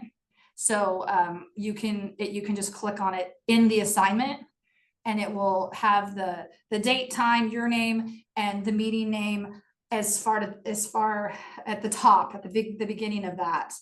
So just look for that when you get assigned a meeting. That Google Doc template will be right there for you to just click on and start using. So you've applied, you've been assigned, you've done a little bit of research on what kind of meeting you're really diving into. You get to the meeting early so that you're prepped and ready to go. So now what? You're on assignment. When it comes to taking notes, it's truly up to you. If you're a handwriter, note taker, take it by hand, but you're going to have to transfer it to digital after that, or use your laptop, type it away. However you feel comfortable doing it, do it however you feel comfortable. So you're gonna just think about what you're hearing in the room. Think about where information comes from. One of the other requirements with note taking is that we'd like for you to have 8 to 10 hyperlinks within your notes. This seems to be a challenge for a lot of the documenters that I've already trained. And so if you don't know what the heck hyperlinks are, or if you've never done it before, we're going to have on July the 2nd, a meeting, which we'll have regularly, like once a month, meetings that you're welcome to come to that involve like more learning and training and so forth. And hyperlinks is one of the things we're going to talk about on the July 2nd meeting. But hyperlinks are just links, those little, when things look blue and you can click on it and it takes you to a website, that's a hyperlink. Hyperlinks are important in note-taking because there's so many things that if someone else is reading your notes, they may not know about and may be curious to learn more about. And so having a quick, I can click on this, it takes me to something to tell me more about this thing. For example, the drought. There is a drought plan that was created in 2013. And if you are reading notes and it tells you about a draft plan from 2013, but that's all it says, there's that curiosity of what is in this draft plan? What does it look like? What does it involve? And so being able to have a hyperlink where you can click on it and instantly go and find that information is very helpful to the reader. So, you'll think about those hyperlinks as you are taking your notes. Be careful when it comes to quoting someone. You want to never quote unless you are guaranteed 100% that every word is exactly what they said, because you don't want to misquote someone. So if you're unsure if it was exactly every single word, then just paraphrase it and don't put it as a quote.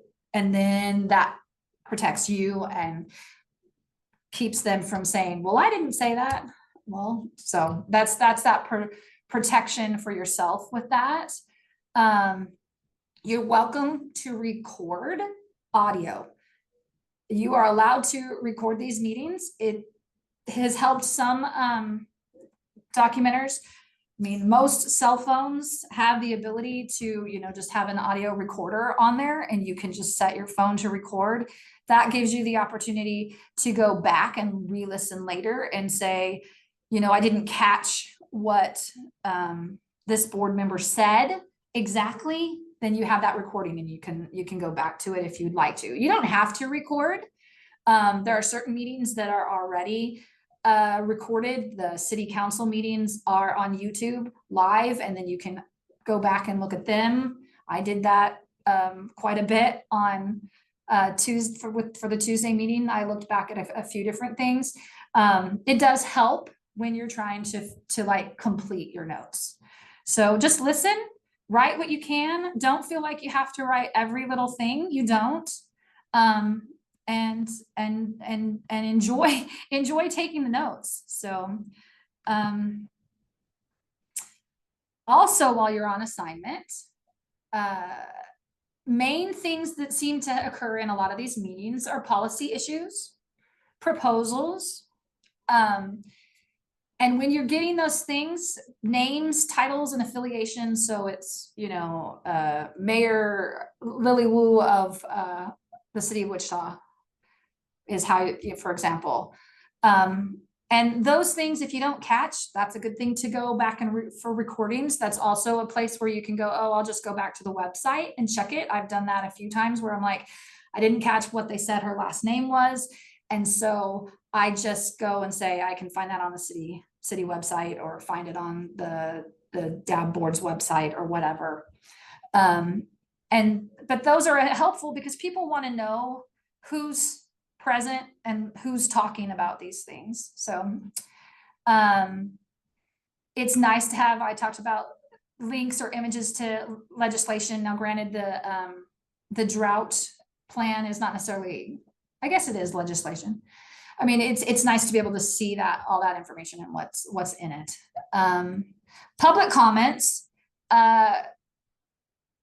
perspectives, they're giving perspectives, they're asking questions. They have a lot of concerns. This, I feel, is one of the areas where you have to be cautious of bias, because a lot of them go up there because they're upset about something. They are unhappy about whatever it is that they're up there for. And so just be careful that you just share what they said and not necessarily put your own opinion in there. And then they do a lot of votes, decisions, next steps. Every one of the meetings I've been in, they have discussion, and then it's like everybody vote, and it's approved 7-0 or whatever that may be. So that's a pretty easy thing to keep in the notes, because it's a quick thing to write. But just kind of, that's kind of the format of a typical meeting. And those are the kinds of things that you kind of look for as you're taking those notes and deciding what you want to put in. So Debbie, are the vote outcomes for individual people when there are votes, are those important things to record in the documenter's notes? Like, you know, X person said yes, Y person said no, X person abstained, or is that something that's already recorded as part of the general record of the official meetings, and that's not necessary to report or try to catch, for example? I think that it is reported as the general, like it's going to be recorded by the city of things. That said, I think about the meeting that I went to on Tuesday and how I think a lot of people wanted to know who voted no in that vote of 5-2 with the newspaper situation. And so it's kind of like at your own discretion. Do you think it's valuable and people are going to want to know that these two individuals voted no against, you know, in this? Then put it in. If you're like, it doesn't matter to me, I don't think people will care, then you put 5-2 and move on. You know, I think it's really at your own discretion. Is trust your gut, trust your like instincts, and there is no real wrong or right answer in that. It's just do what you felt was most important. And like I said, for me, I did not put the names of, it was of the council members who voted no against that.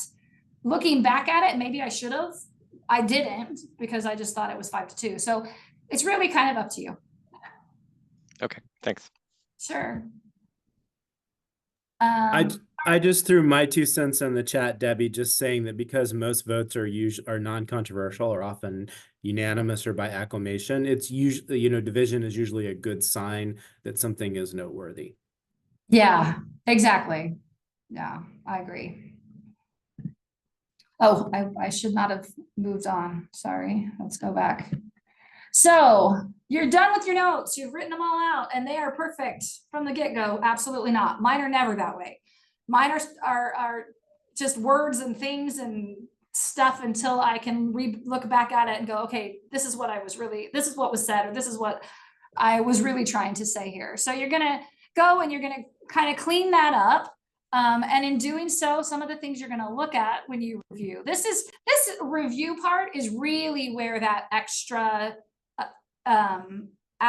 you know, time and a half comes into play, because I think this is where I've spent my most time after, when it comes to note taking. I spend more time with this for sure than I do the preparing before the meetings. So you're going to check, make sure names are spelled correctly, that they have the official titles right. You know, fact check controversial or indirect statements. Was this really correct that this person said that? If you want to dive deep into that, you can. I caution that you try and be careful not to deep dive too much in your notes, because you can spend a lot of time deep diving. So, you know, looking at those statements, are they correct? Look at abbreviations or other jargon. One of the things with abbreviations and other jargon, so say someone puts on WPD. So I know what WPD stands for, a lot of people know what WPD stands for, but maybe not everybody does. And so what you want to do in a situation like that is write out Wichita Police Department, WPD, and then the rest of the notes you can just put WPD. So like spell it out the first time so that, you know, somebody who might not know knows what that means, and then it can continue with the abbreviations in the future. Cite all of your sources. So hyperlinks, that's where that comes in. Use quotation marks if you are quoting somebody. Be careful if you do record or utilize a recording from the city or the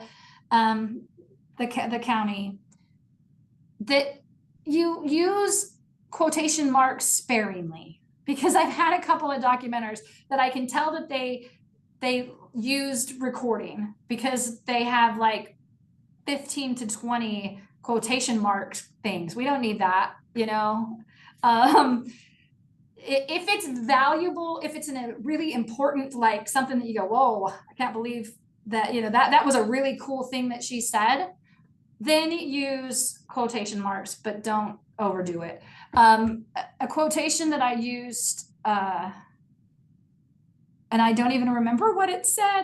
I apologize. I will paraphrase the quotation that I used from Tuesday. Was from Council Member Tuttle, who was talking about the official newspaper, and she said something about the importance of transparency. And I don't remember exactly word for word what she said, but I put it in there word for word because it really meant a lot, I think, to the conversation. That's when you use quotations. Otherwise, just keep it simple. You can Also, listen to add, you don't have, sorry, sorry to butt in. You don't have to like always quote like the full sentence. If it's a certain phrase, you can paraphrase, but like, you know, use the important phrase in there. Yes. You know, so like that's something to keep in mind. And also, like, if we wanted transcripts, we could record these meetings and run them through AI and get a decent transcript. Like, you know, like there's a lot that we have people there doing this, I think, for a reason. Yeah. I know that AI can be a controversial subject, but I have found that there are times and moments where it can be helpful. So that is a good idea. So every template of note template has a summary where you're supposed to put the main 3 points of that meeting. It's called your summary. And then it also has what questions do you have?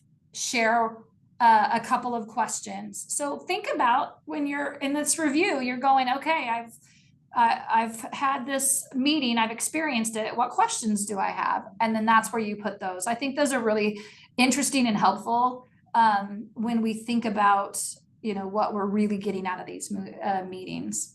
So then once you do, can I put something in there? Just, I mean, that's the critical thinking portion, right? That's why you don't want AI doing it, because AI is not going to ask questions that nobody ever asked before, but you might, right? So that's the value added part here for the documenter.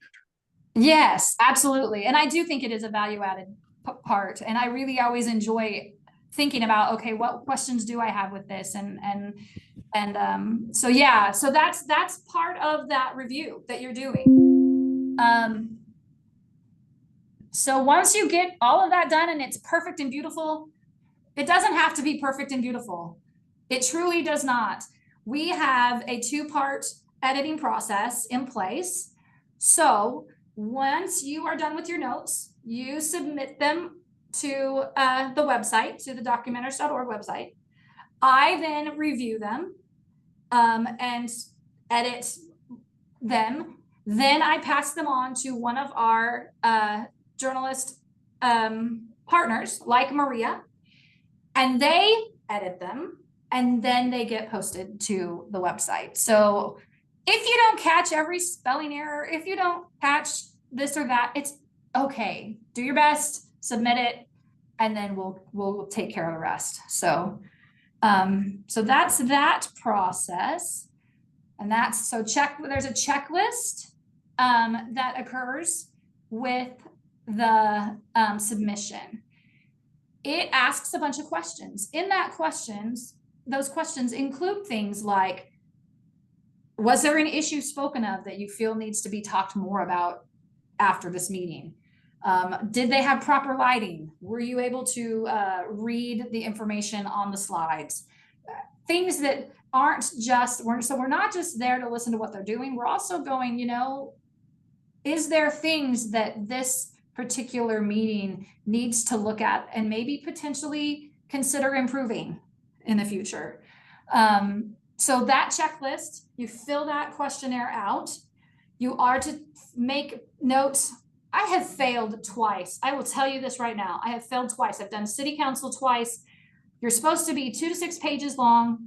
I think both of mine have been 11 to 12 pages long. I'm working on that. So 2 to 6 pages long. I would have concern if it was less than 2 pages, but if you go 7, 8 pages, 9 pages, 12 pages like I did, don't worry about it. Just do your best and submit it. 8 to 10 hyperlinks for those notes. If you find that you're struggling to find hyperlinks, that's okay, submit it. I always look through and find ways to maybe add a couple of hyperlinks here and there anyway. So if you're struggling to get to that number, just submit it.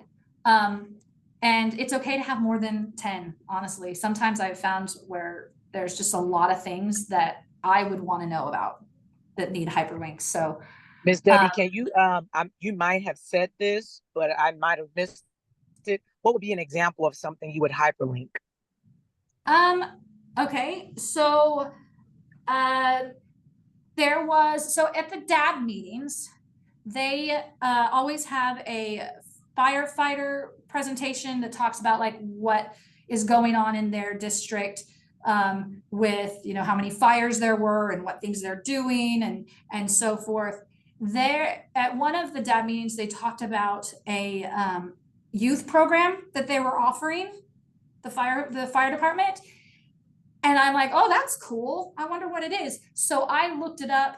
I found the website. I then put the hyperlink into those notes about that particular program that the firefighters are putting on. That would be an example. Got it. Thank you.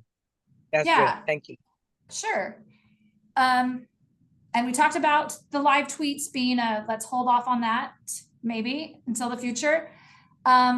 And do 24 hours after the meeting ends. So that pretty much is from applying to submitting in a nutshell. Is there any questions before I move on?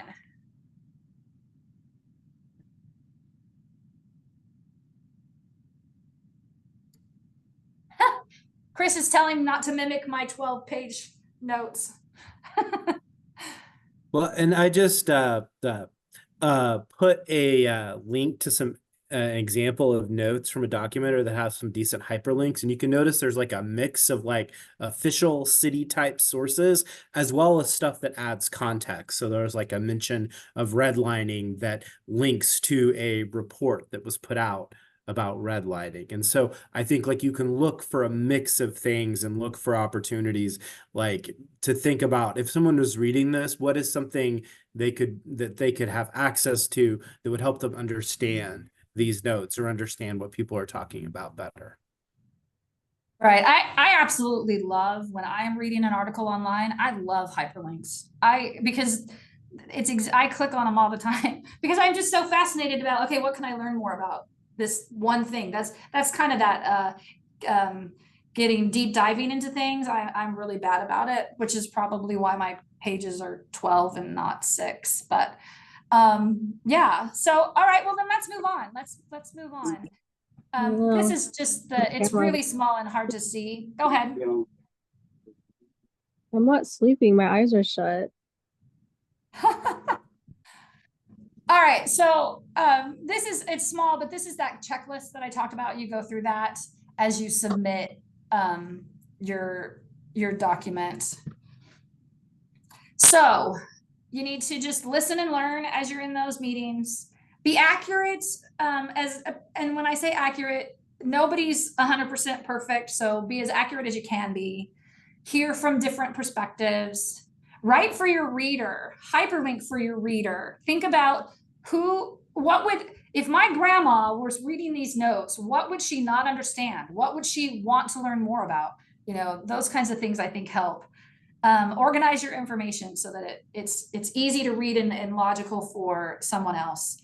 You can't get everything. You just won't. You can use recorded audio if you want to help you. And use your time efficiently. I will repeat that with the big flashing lights because I find myself deep diving, and because I get kind of in the mud with things, I find myself spending more time than I need to when it comes to these notes. So be careful with that, and just remember your time is valuable. You're only getting paid for that, meeting time plus half. So don't take too much time that you're not really giving yourself the money you deserve in the pay, if that makes sense. So I'm going to skip this too because of our time. So there is some laws and rights centered around this. Transparency laws are placed upon our government for our rights to protect us as members of the public. We are allowed to attend these meetings. We are allowed to document them. There are laws in place that allow us to do this. They cannot tell us that we can't be there. They might try, but they can't tell us we can't be there because the law says we can. So these are some of the things the Open Meetings Act requires of public body, meaning these boards, these meetings that we're attending. They must conduct their business and decision meetings at open meetings. Open meetings, that means that you, anybody can go in and sit in on those meetings. They have to publish their meeting date, time, and location. Some of them do publish their agendas, so you can use that as that pre-research if you want. They're not required to, but some of them do share that. They have to have a quorum present to vote, which originally I thought quorum, that's got to mean 50%. It doesn't. It means the minimum number of members of a group necessary to constitute the group at a meeting. So it's kind of like, it depends on the group and it depends on their decision, but they have to have a quorum present to vote. So if, you're in a meeting and there's like 2 people there and they vote on something, you might want to check and make sure that that's even allowable, because it probably wouldn't be. They can record and post minutes. They don't have to, but once again, sometimes they do share those, and that's helpful. They have to cast votes in an open session. They can't go into a closed session and then cast a vote about a policy or situation. So these are things that they have to do according to the Open Meetings Act. So what are your rights as a documenter? We're going to talk about that. We're going to talk about defamation, what it is, and how you're protected from defamation. The fair report privilege, what that is, and what is the 2-party consent restriction that involves all of this. So a statement is defamatory if it is published, if it is false, if it is damaging, and is not protected by the Fair Privilege Act, Report Privilege Act. It has to meet all 4 of those criteria to be considered defamation. If any of those are not there, if it wasn't published, or if it's true, or if it's not damaging, and that's kind of by how you determine what that might mean. But if any of those are not there, then it's not defamatory. So the fair report privilege is what protects us as documenters. And it protects us from defamation charges, so long as it is, whatever you said, is about official public meeting proceedings, which they will be, because that's what you're documenting. That it's substantially accurate. So in other words, as long as you tried to be as accurate as you could, then you're covered. And that it's a fair abridgment, which the fair report privilege is a legal precedent that protects accurate reports of official proceedings from defamation suits. These reports are privileged because they are the public's view to the proceedings. So as long as it's your view and you are making it as accurate as possible, you should never, ever have to worry about something like defamation. These are the things that protect documenters and what we do. So what is the one party versus two party consent? This is not something that relates to note taking, but it could in some point in just in your life could relate to protecting you as well. So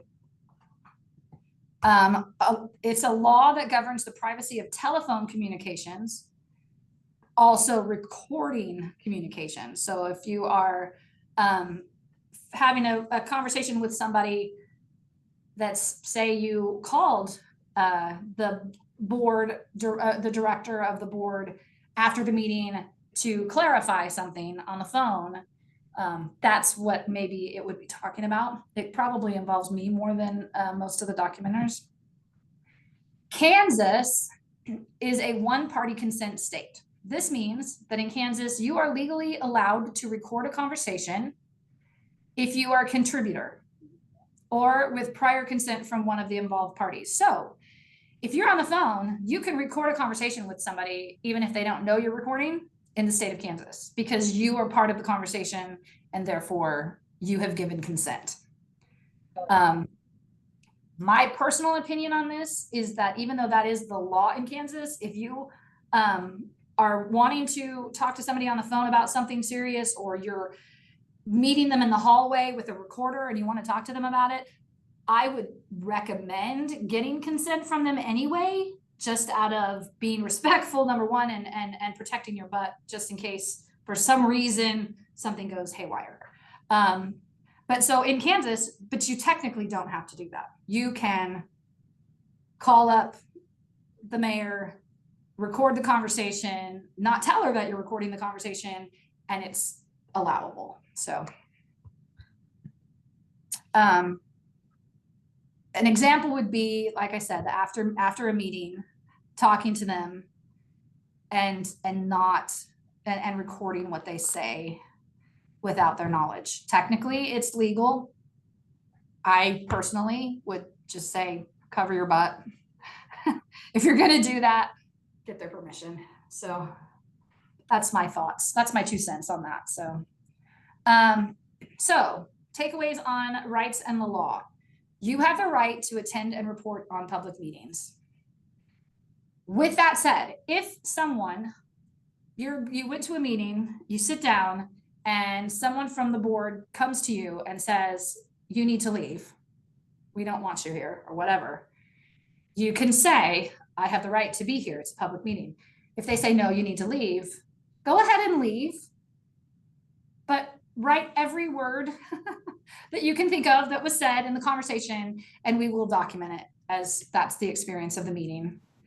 Also, please ask them why you can. Yes, absolutely. And like, because there are certain things that they are allowed to have a closed session for, but if they're not listing one of those things, like, that's important to have on record.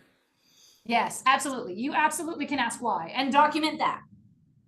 Don't get in a fight is what I'm saying, but we will document if anybody were to say that. I'm hopeful that nobody will, that will never happen, but you never know. Never say never, my mother always said. So you do not need a press pass. You do not need a press pass, but we have those badges that I talked about earlier. And I'd love for you to wear them if you're in a meeting, not because you need that to be there, but rather that we want them to know that we are there and listening. You have the right to record. They can ask, reasonable limits on recording, but you do have the right to do that. And then my thought is you really should get permission to record the phone calls, and make sure your account is as accurate as possible so that you're protected. And I'm sure you will be, just, as long as you're not putting major false things out there, I think we're good to go there. So,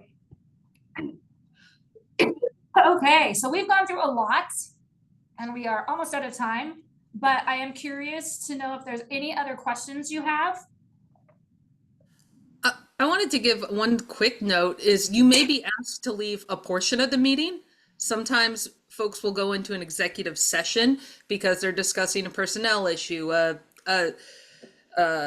contract, like there are a whole set of reasons. And so that's legal, first of all. But Debbie, how do we want people to, I guess, record, they went in, usually they'll say why. We're going into an executive session to discuss a personnel matter, blah, blah, blah matter. But like, how do you want people to record that when it comes up? I would say just record exactly that. The board went into a meeting to discuss a personnel matter at 8 o'clock and returned at 8:25 or whatever. Because a lot of times what I've seen is that they do that and then they come back and finish the rest of the meeting. Yeah.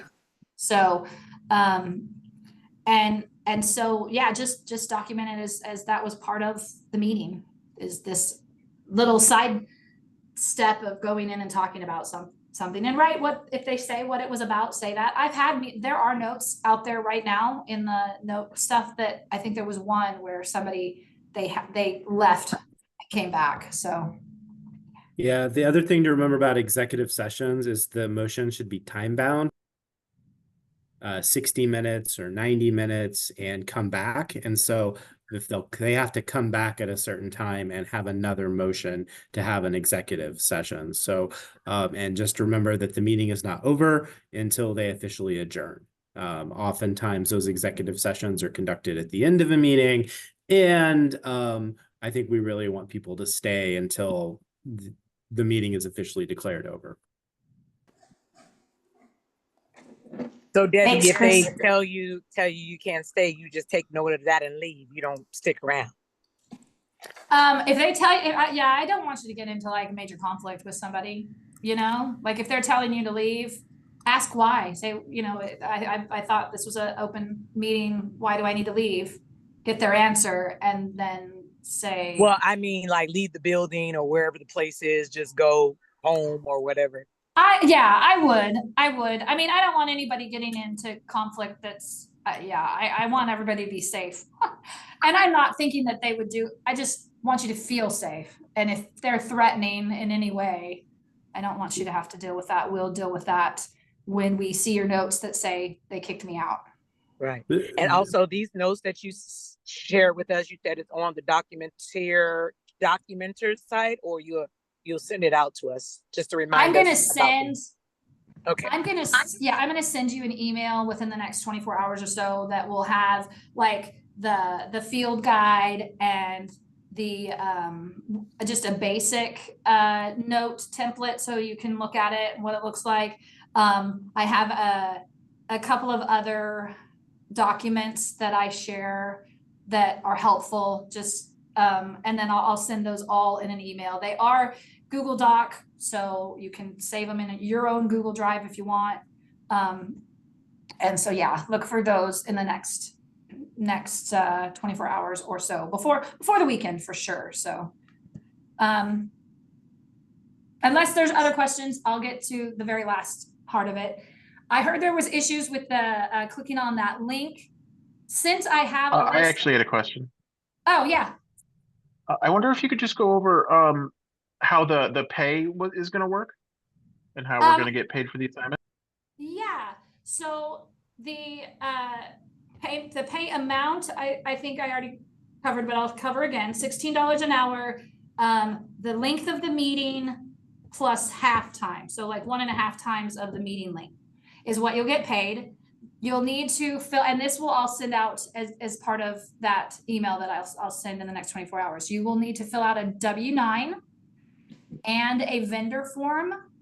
Those are then sent to our, like the finance folks for us. There's a private file that I will give you to put them into that.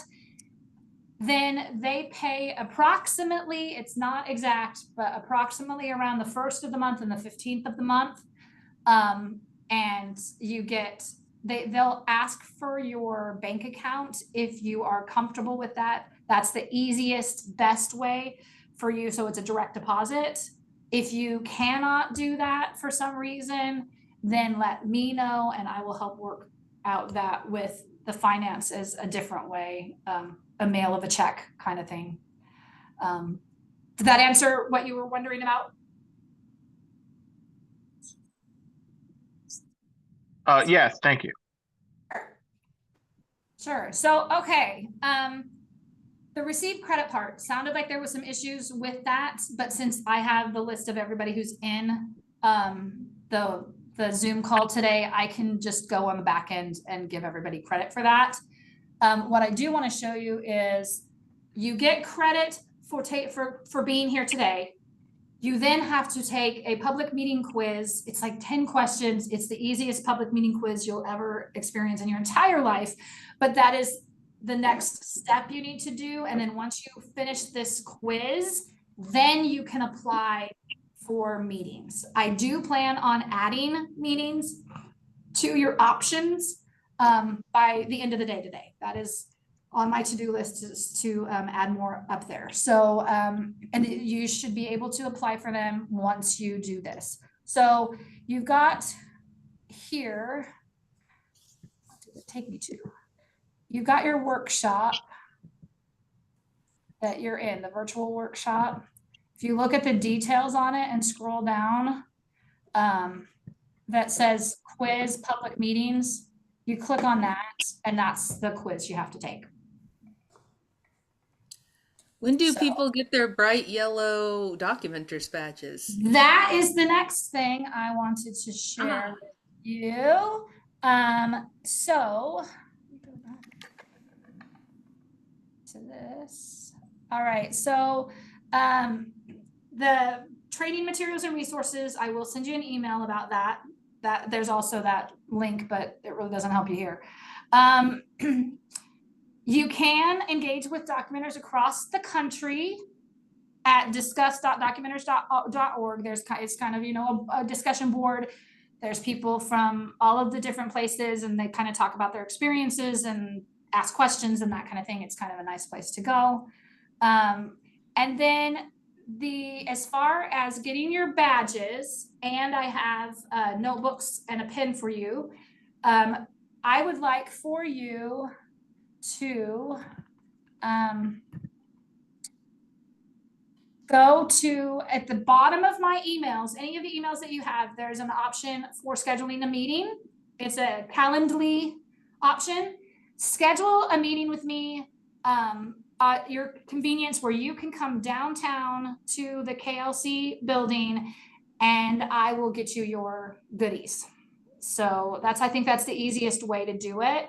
Also, if you don't get able to schedule with me in that way between now and July 2nd, you can sign up for on the documenters.org website, the community of practice, that meeting I talked about where we'll talk about hyperlinks, we'll talk about other things. It's at the Advanced Learning Library. On the 2nd of July, I will bring stuff with me that day so that if you're one that didn't get a chance to meet me in person, I will also be able to give it to you then. So, all right. Well, did I make it to noon? Oh, I'm 4 minutes over. I'm so sorry. Thank you so much for joining with me today. Schedule an appointment with me so we can meet face to face. I can get you your goodies. You can ask me any questions you have. And in the meantime, you're welcome to shoot me an email or call and we can talk about whatever questions you might have.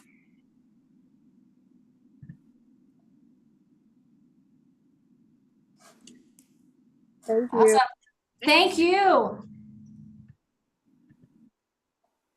Thank you.